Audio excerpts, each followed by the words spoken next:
Reformation Party.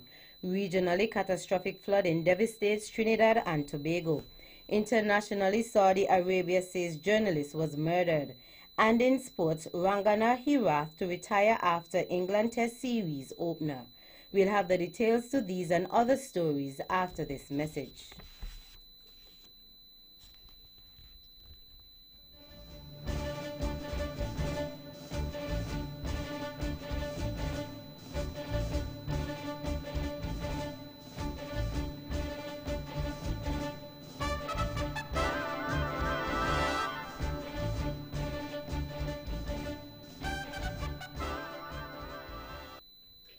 Another look. Different from how you've seen it before. Another look. Takes an in-depth look into business, politics, science, technology, religion, and more. Another look. Featuring documentaries from the BBC, regional features, and local ones too. Another look. Every Monday at 3 p.m. on the Eastern Caribbean's powerhouse, Vaughan.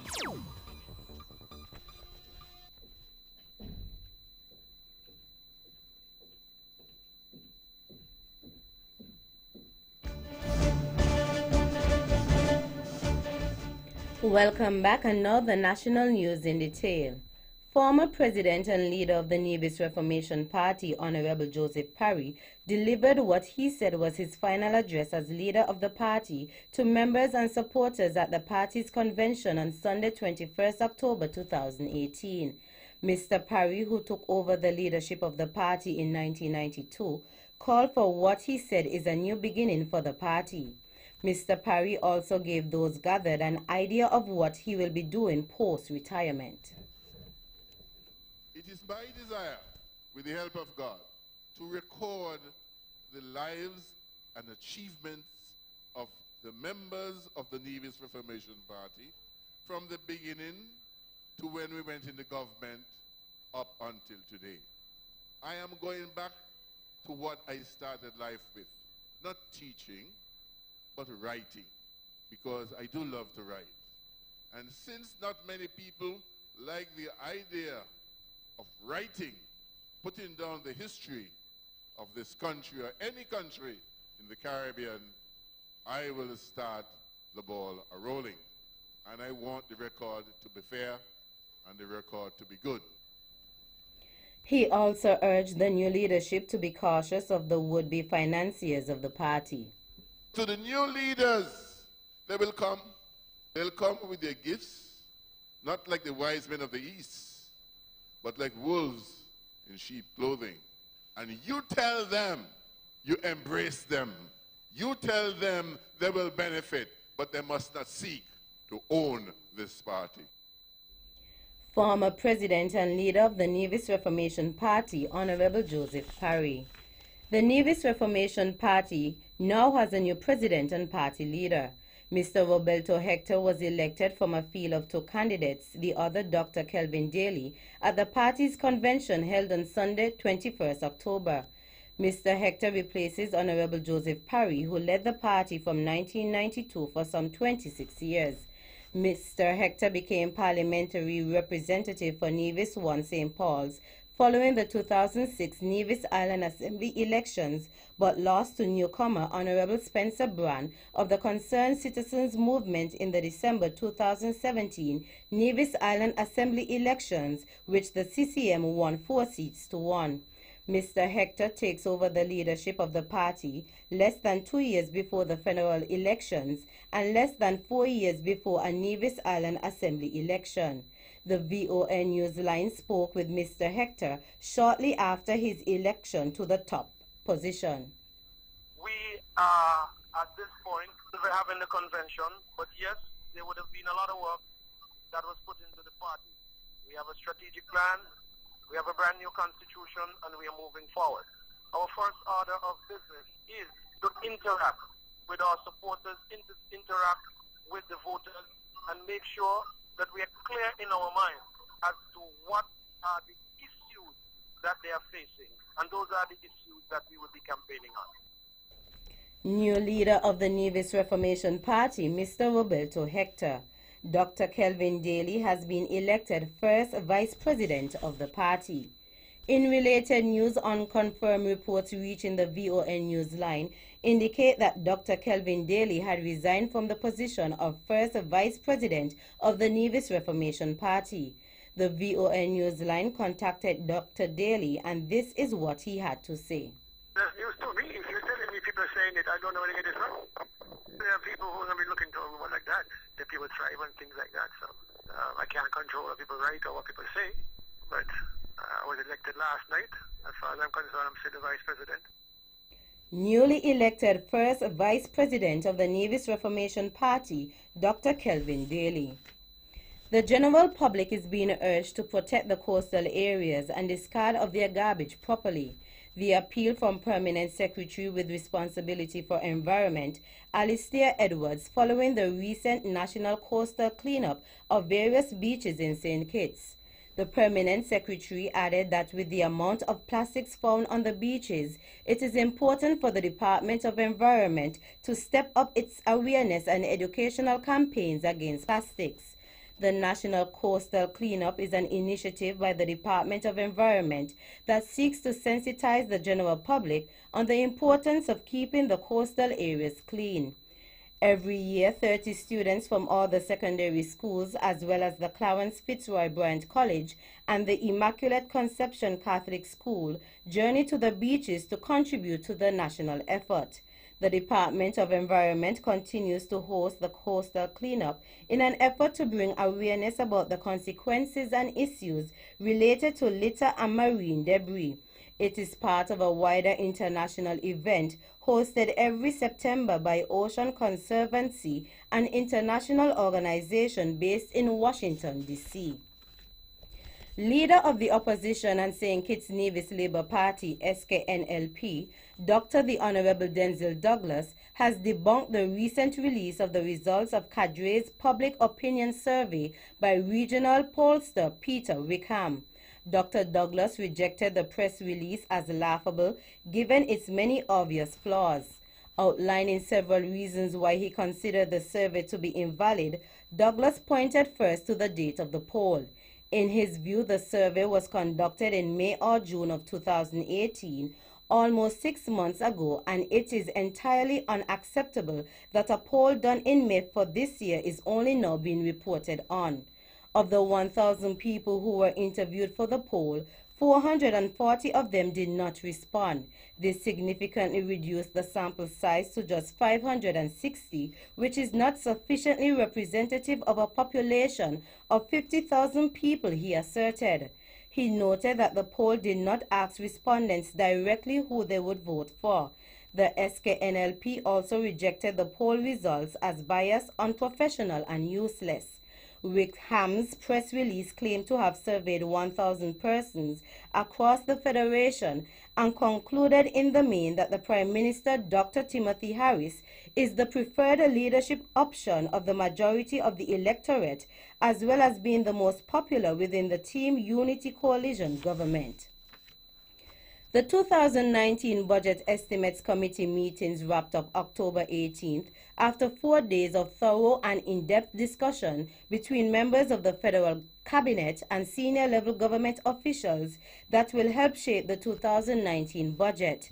The meetings began October 15th at the Ministry of Finance Conference Room with presentations made from permanent secretaries and heads of departments of various line ministries, including the Office of the Governor General, the National Audit Office, the Ministry of International Trade, and Ministry of Tourism.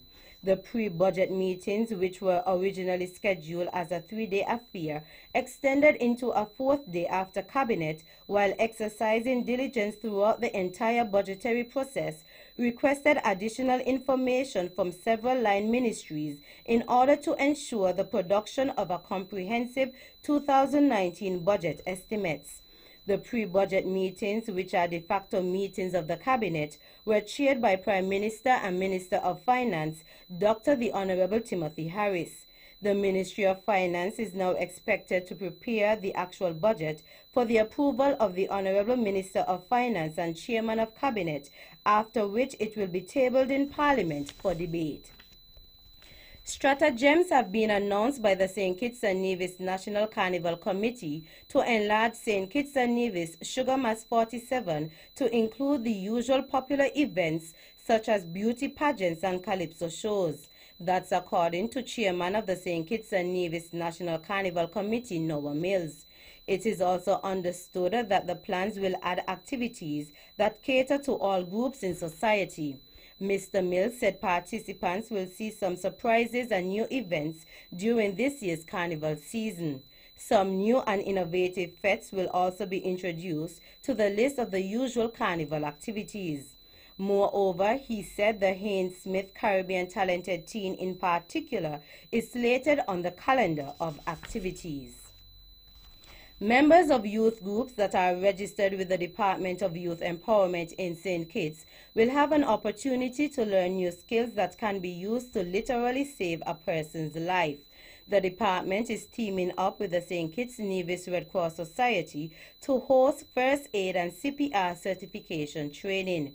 Registered groups can select at least 2 representatives to participate in the one-day training on November 3rd, where they will learn about proper procedures for treating bruises, cuts, how to do simple splint, and how to make a triangular bandage.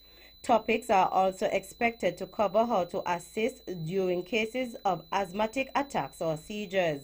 Youth Officer Sharon Cannonier spoke about the motivation for hosting that type of training.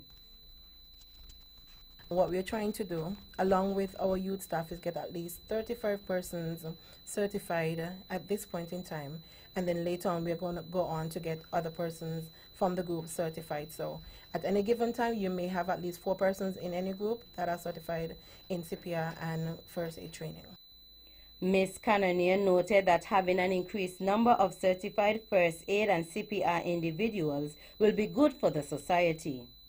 They may not be in a youth group setting, but it could be somewhere in the public. They can easily flash their badge and say, I am first aid certified, can I assist you? That could be a major plus in anyone's life. It can go a long way, it can help you here or overseas. Youth Officer Sharon Cannonier. This training is among a number of benefits that youth groups can access through registration with the Department of Youth Empowerment.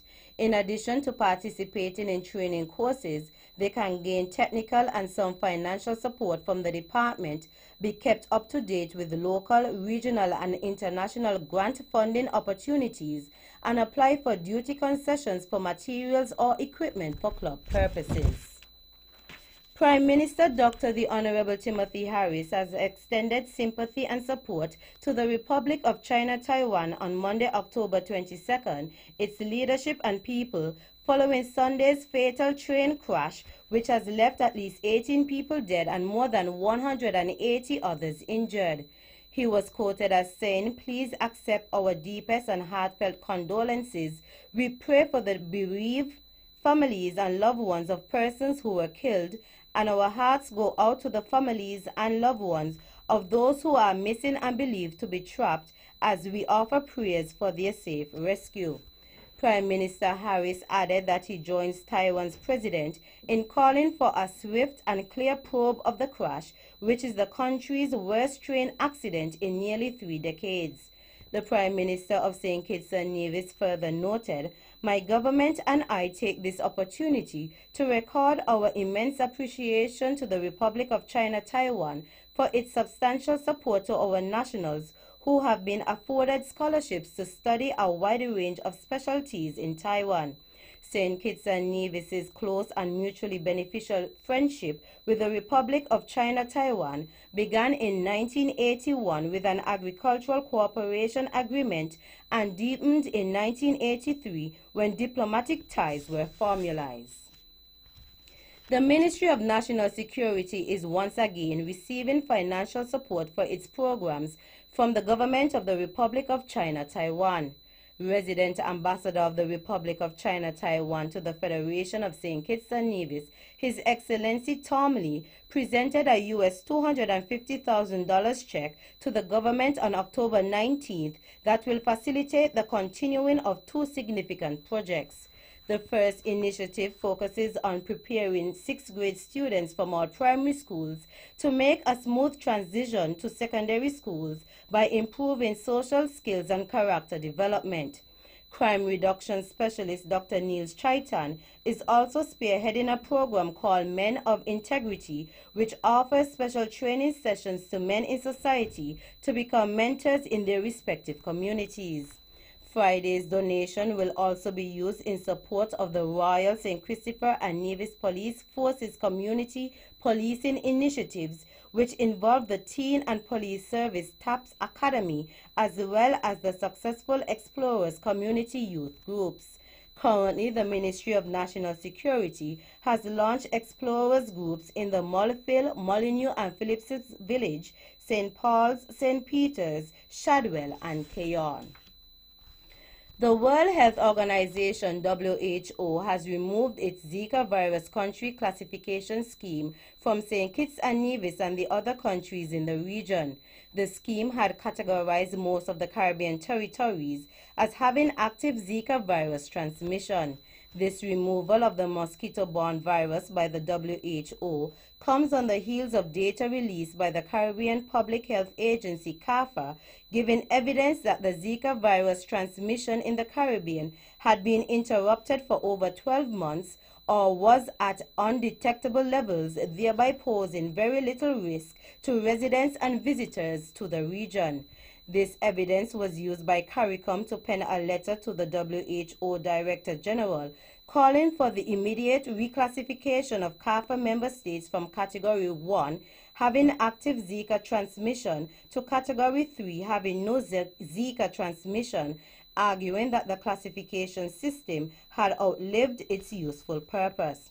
According to CARPHA's Executive Director, Dr. C. James Hospitalis, the Zika classification was not only having an adverse impact on the Caribbean, but it was also against the tenets of the international health regulations. Finally, the St. Kitts and Nevis National Carnival Committee, SKNNCC, will host a Caribbean Carnival Chairperson Convention dubbed the Four Seas in December this year. Chairman of the St. Kitts and Nevis National Carnival Committee, Noah Mills, said the event will bring together regional carnival chairpersons to discuss issues such as certification for judges, standardization of criteria, and exposure for carnival winners. He said the objective of the convention is to look at best practices throughout the region with respect to carnival so that a unified approach towards the festival could be arrived at. That's our national news segment. You can visit our website at www.vonradio.com, or you can check us out on our social media page on Facebook at Von Radio and our Von Radio YouTube channel. News from across the region is next.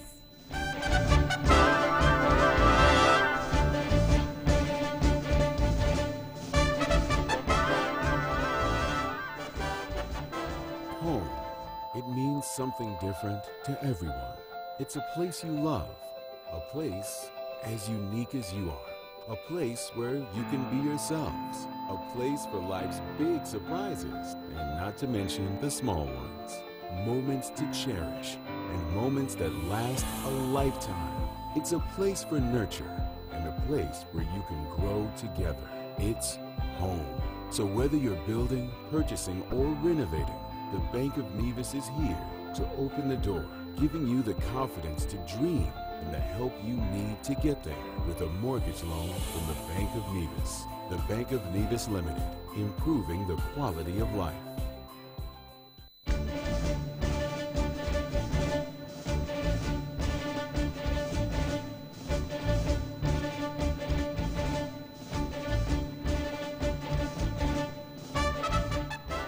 Welcome back, and now the regional news in detail.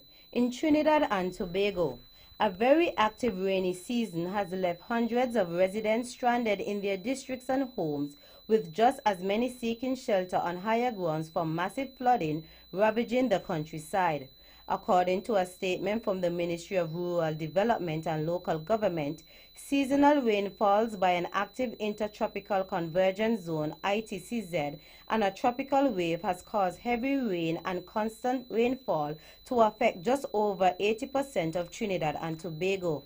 Images and video footage of the devastation show scores of people scrambling to escape the rising water, roads swarming with military and private boats, thousands of cars ruined, the loss of hundreds of wildlife and thousands of homes and related property damage in both government housing and privately owned houses.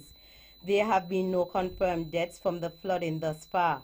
Government schools have been turned into shelters. The Minister of Health, Terence Della Singh, opened several daycare health facilities into 24-hour health facilities, and churches have been opened for those persons displaced by the flooding. Meantime, an earthquake with a magnitude of 5.1 was felt in sections of the Twin Island Republic on Sunday afternoon. The Seismic Research Center at the University of the West Indies St. Augustine campus reported that the tremor was felt at 12:35 p.m., had a depth of 80 kilometers, and was located at latitude 11.51 north and longitude 60.12 west. There have been no reports of injuries or damages. In Jamaica, sections of the corporate area and the eastern parish of Portland were rocked by a magnitude 3.2 earthquake on Sunday afternoon, October 21st. The earthquake unit at the University of the West Indies Mona campus said the epicenter of the earthquake was recorded near the Blue Mountain Peak at 4:50 p.m. local time. There are no reports of injuries or damages. Finally, out of Jamaica, a judge has ruled that Livingston Kane, the juror being tried for allegedly attempting to bribe other jurors in the Vybz Kartel murder trial, has a case to answer. The ruling was made on October 18th in the Kingston and St. Andrew Parish Court by Parish Judge Maxine Ellis during the long-delayed trial. Kane was arrested at the Supreme Court in 2014, minutes after jurors in the Vybz Kartel murder trial voted 10-1 to convict the popular entertainer Sean Storm and 2 other men of killing Clive Lizard Williams. He was charged with 6 counts of attempting to pervert the course of justice. That's it for our regional stories. Stay with us for news around the world.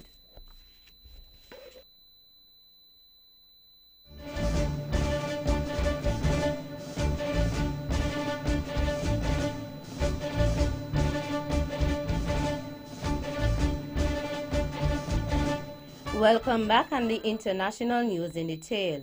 Saudi Arabia has blamed the killing of journalist Jamal Khashoggi on a rogue operation, giving a new account of an attack that sparked a global outcry. Foreign Minister Adel Al-Jubeir told Fox News the murder had been a tremendous mistake and denied the powerful crown prince had ordered it. Khashoggi was last seen entering the Saudi consulate in Istanbul.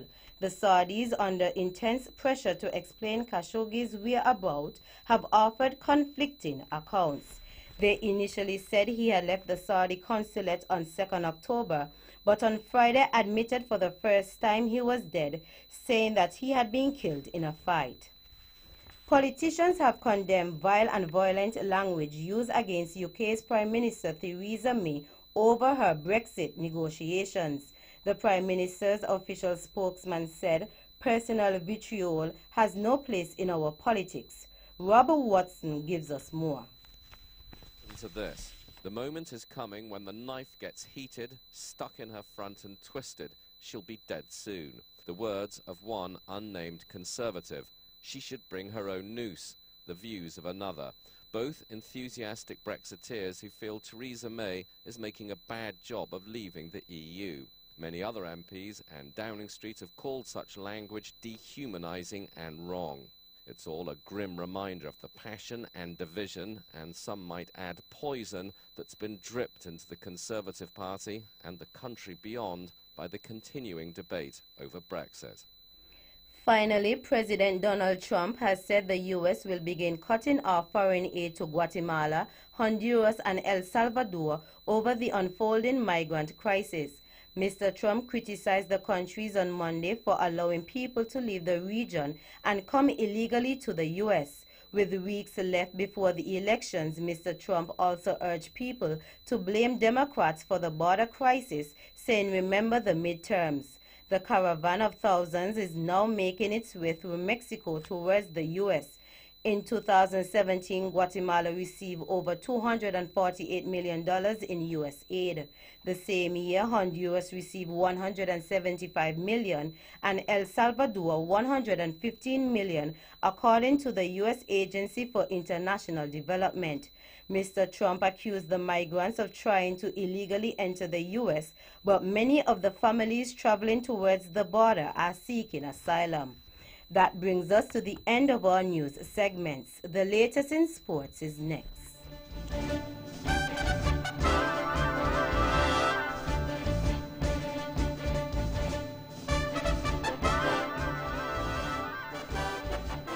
Everyone likes to get more for their money, and TDC Insurance Company is here to help you do just that. Our new motor insurance package includes everything you and your vehicle will ever need. Rest assured, if you ever have a loss, we will have you on the road in no time. Pay one affordable premium and a payment plan suitable to your needs. Choose TDCIC for your motor insurance, where you'll get more coverage for less. TDCIC, guaranteeing you peace of mind.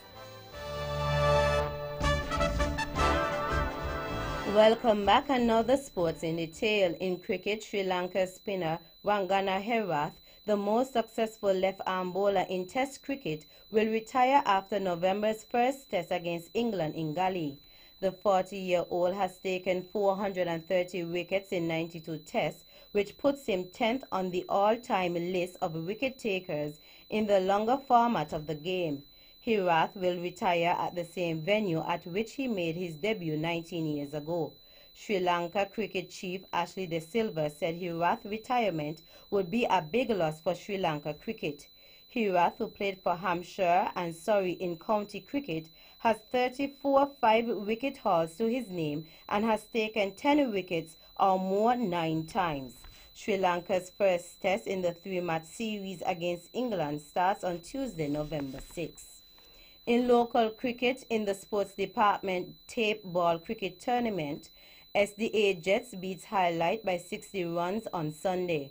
SDA Jets won toss and decided to bat first. They reached 125 for 2 of 10 overs.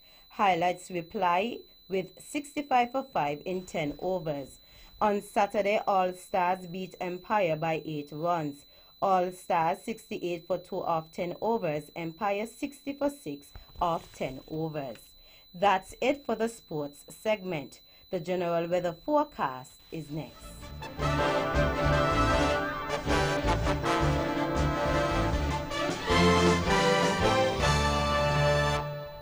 Welcome back, and now the local weather forecast for St. Kitts and Nevis. Converging winds aloft will result in generally sinking air, which will inhibit shower activity. Weather tonight, partly cloudy with a 40% or a moderate chance of showers. Weather tomorrow, partly sunny with a 10% or a slight chance of showers. Winds east-northeast at 15 to 30 kilometers per hour or 8 to 16 knots. Seas moderate with significant wave heights of less than 1.5 meters or less than 5 feet. Sunrise tomorrow is at 6:06 a.m. And that's how we wrap up the major news package for today, Monday, 22nd October 2018. Before we go, let's take a look at the headlines once again. Nationally, Honorable Joseph Parry delivers final address as leader at party's convention. And Roberto Hector, new leader of the Nevis Reformation Party. Regionally, catastrophic flooding devastates Trinidad and Tobago. Internationally, Saudi Arabia says journalist was murdered. And in sports, Rangana Herath to retire after England Test Series opener. On behalf of the rest of the news team, I am Tammy Reed, wishing you a pleasant evening.